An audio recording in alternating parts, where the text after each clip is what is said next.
Hello, welcome to today's CMC Markets Commodity Snapshot with myself, Jasper Lawler. There's an interesting triangle pattern happening longer term in Brent crude oil, and today we saw the release of an OPEC report, so we're going to be discussing that further today. Now, OPEC have essentially cut their demand for OPEC Brent crude oil for 2014. The two main reasons for that is a slight slowing down in demand from China and an increase in production of Brent crude, WTI, from the US.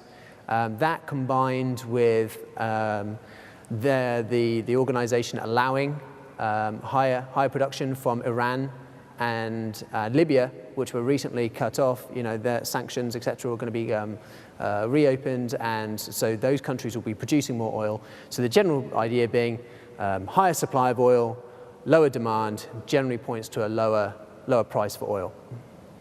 So that's all a bit bearish for the price of oil. So then the question is, what can push prices higher? One thing would be a government stimulus program from China. If there was higher demand out of China as a result of that program, that would likely push oil prices higher. The other thing would be sanctions in Russia. That would restrict supplies of oil, likely out of Russia. That could push prices higher. The other thing would be a shock to the US dollar. All oil is priced in US dollars, so if US dollar got knocked down, perhaps an increase in the quantitative easing, complete cancellation of the tapering program, that would obviously push the dollar down, and so that would likely impact it. Otherwise, it would just have to be some kind of supply shock.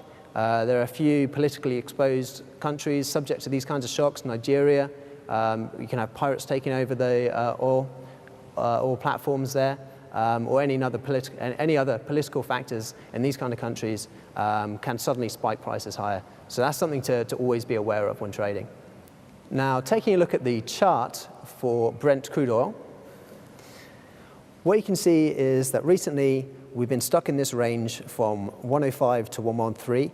Now, we recently came off the bottom of that range, and that does correspond with a longer-term triangle pattern.